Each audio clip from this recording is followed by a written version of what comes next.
flag flying on that block. Now, the last building in that block is the Massachusetts Historical Society, and the Museum of the Massachusetts Historical Society is the letters that Abigail Adams wrote to John Adams when he was down in Philadelphia working at, say hello for me, okay? When he was down in Philadelphia working on the Declaration of Independence with old Ben Franklin and Thomas Jefferson. You guys should see what I see here. Unbelievable.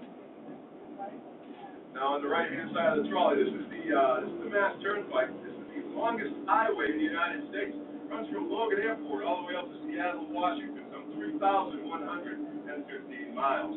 There won't be any red lights on your way out to Seattle, but you will go through 16 different states on your way between the Commonwealth and Washington State. Now, guys, we've seen a lot of churches today, right? We've seen the Old North Church, the Old South Church, churches over the Christian Science Center. What you're going to see now isn't a church at all. Rather, this is the Cathedral of New England's passion. Ladies and gentlemen, boys and girls, welcome to Fenway Park. The one who delivering the fist keeps running long drive. With Dave Barrett gone. Home run. The Red Sox win. Fenway Park was built back in 1912. It's the oldest ballpark in the major leagues. It's also the smallest. Only seats about 38,000 people. The first game was played at Fenway Park on April 20th, 1912. That was a game between the Boston Red Sox and the New York Highlanders. The Highlanders went on to become the New York Yankees. The Red Sox won the game that day, but it wasn't front page news here in Boston. You see, just 5 days earlier, on April 15th, 1912, the Titanic had an incident with an iceberg up in the North Atlantic. That's what was on the front pages here in Boston. On the right-hand side of the trolley, that's our lucky statue. That's the Ted Williams statue, dedicated in 2004. Later on that year, the Red Sox went on to the World Series for the first time since 1918, breaking the 86-year-old curse of the Bambino. It was put on the Red Sox when Colonel Henry Frizee sold the rights to the Babes to the New York Yankees for the sum of $100,000 in cash to finance that hit Broadway play, No, Nanette. Think we're bitter? Not bitter? Not at all. Stop number 11, Fenway Park. 2 times 60 is 5520. 5520 times 81 home games is $447,120 a year that here at parking cars. Now, I further done the math and determined that if you would make that much money pumping gas, let's say you can make a nickel a gallon, but you can't. Divide a nickel a gallon is $447,120. It's about 9 billion gallons of gas that have to pump every year in order to make that much money pumping gas. Now, I further done the math and determined if you were to make that much money pumping gas, you'd have to pump 9 gallons of gas into 220 cars every hour. Let's count the cars at the pump, shall we? There are 3. I don't think you're going to do it this hour. But nonetheless, that's not living the American dream. I don't know what is, man. 447,120 just for parking cars. Now, on the right-hand side of the trolley, this is the Victory Gardens here in Boston. Now, the Victory Gardens were established back in the 1940s at the request of Franklin Delano Roosevelt. He wanted the residents of the United States to help with the war effort by growing their own fruits and vegetables. Residents of the city of Boston responded by putting in some 60 of those Victory Gardens all around the city. And that's the last one that's left. Now, you can get a plot in the Victory Gardens. It'll take about 5 to 7 years for your name to come up, but sooner or later it will come up. The only 2 ways you can lose your plot is if you don't use it, you can't let it lie fallow, or if you pass away, you can't pass it on to your next of kin. This is the Victory Gardens. I'm going to take a right-hand turn onto Cobb Ave here. As I do, on the left-hand side of the trolley is a statue of old Leif Erikson. He's standing up there on that pedestal with his hand on his forehead as if he were looking out to sea. Well, if he was standing there back in the 1770s, it'd be at sea. This is the Back Bay, and it was all filled in during that construction project in the early 1800s. Now, many people believe that Leif Erikson was the first European to set foot in the Boston area. He described a topography that very closely resembles the topography of colonial Boston. Very long peninsula. Behind that peninsula was a tidal lake, and that lake was fed by a very large river, and in turn that lake fed into a very well-protected harbor.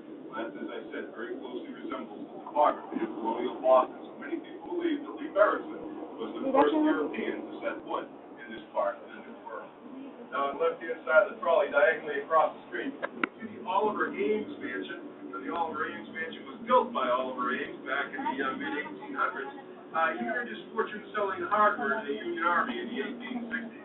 Now, if you take a look at the building, it's a single-family home. It was a single-family home. Today it's office space.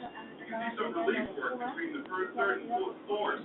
Above each one of the windows, there's some cherubs performing a task. The task they're performing above those windows would be the task that would be performed in the room below. For example, the window facing us here on Tom Ave, you can see those chairs sitting back to back and they're reading books. That would tell me that would be the library. The last room here on the in the building, you can see the chairs sitting at a table having a meal. That would be the dining hall. Now today that's office space here in the city of Boston. Now that building is representative of many large homes that were built here in the Back Bay back during the early to mid 1800s. Boston was really a center for finance, shipping, and industry, and there was all kinds of money and opportunity here.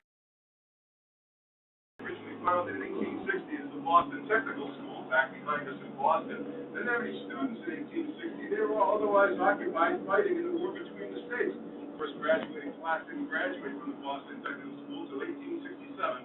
That's when 72 students graduated, having been taught by some 12 professors.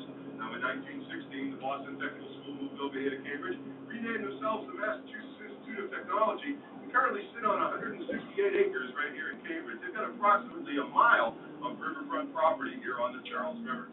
Now, if you take a look on the right-hand side of the trolley, right on the sidewalk, you'll see some numbers painted on the sidewalk. This 330, this 340, here comes 350. Now, back in 1958, there was a pledge here at MIT. His name was Oliver Smoot. Now, as one of his pledge stats, he was told by his future pledge brothers that they'd have to come out here, future fraternity brothers, they'd have to come out here and measure the Harvard Bridge in a unit of measure that had never been used before. So one night he came out here with his pledge brothers. He laid down on the bridge. They picked him up and put him down, picked him up and put him down, picked him up and started dragging him across the bridge 364.4 times. That's how long the Harvard Bridge is. It's 364.4 smoots long. That's how Oliver Smoot got his name written in the history books of both Boston and Cambridge. We got traveling on Mass Ave, and if we stayed on Mass Ave, eventually we get to Harvard Square, and right outside of Harvard Square is Harvard Yard. And in Harvard Yard there's a statue, and that statue is known here locally in Cambridge and Boston as the Statue of Three Lives. There's a man sitting on a chair up on a pedestal, and on the pedestal it's written, John Harvard, founder, 1638. Well, Harvard was founded in 1636, not 1638. In 1638, John Harvard died, and when he died, he donated half of his fortune and all of his vast library to a school that was established 2 years earlier, and at the time was simply known as the college. Now, when John Harvard died, there were no portraits of John Harvard. Nobody knows what John Harvard looked like. So Daniel Chester French, he was the sculptor, he used the Harvard students as the model for that sculpture. So there are the three lies. Harvard was founded in 1636, not 1638. It wasn't founded by John Harvard, and that's not John Harvard. Now, if you do make your way to Harvard Yard, I want you to take a nice look at that statue. It's all nicely painted, everywhere except for the toes of his left boot, because that's where the Harvard students go every year before they take their exams. And they'll rub that left boot for good luck before their exam period starts. They are traveling through the campus of MIT. Many of these buildings are connected by a series of underground tunnels that keeps the students, faculty, and staff nice and warm and toasty as they make their way between these buildings. Now, this building on the right-hand side of the trolley is the newest building here on campus. It's the Stata Center. Now, it was designed by Franklin Gehry. Known here locally in Cambridge and Boston as the Chaos Building. A whole lot of right angles associated with the design of that building. I saw it for the first time about 4 years ago as I was driving around Cambridge doing some other business that I used to do. I looked at it like, what the heck are they doing up there? Now I look at it 3 or 4 times, it kind of grows on you after a while. It's not that bad. Now that building today houses professorial offices, administrative offices, lecture halls, laboratories, and classrooms here on the campus of MIT. Now we just took a right-hand turn onto Main Street in Cambridge. This part of Cambridge is known as Technology Square. Now today it's known as Technology Square because of all the biotech and pharmaceutical firms that are located around here. You've got Genzyme, Millennium Pharmaceuticals, and Biogen IDEX, just to name three, but there are dozens and dozens of others. But this also used to be, and still is, a hotbed for software development and electronics manufacturing. You've got Akamai located here, along with Lotus Development used to be located here in this part of Cambridge as well. And even going further back in time, Dr. Edwin Land invented the Polaroid Land camera right here in Cambridge, and he had his manufacturing facilities, headquarters, R&D offices, and laboratories located right nearby here to what became known as Technology Square. Now, the next stop we're coming into is stop number 12. Stop number 12 is a stop at Cambridge, MIT, and Harvard. It's a very easy way to get to Harvard from here. You just cross the street once you get off the trolley. You go to the Kendall Square outbound T station. You take 2 stops outbound to Harvard Square. Once you come through once you come up out of the train station, you're right across the street from Harvard Yard. This next stop is stop number 12. If you are getting off here, as with all the stops, Please remain seated until the trolley comes to a stop, and I've opened the doors. That will be your signal that you can get up and exit the trolley. This next stop is stop number 12. Cambridge, MIT, and Harvard.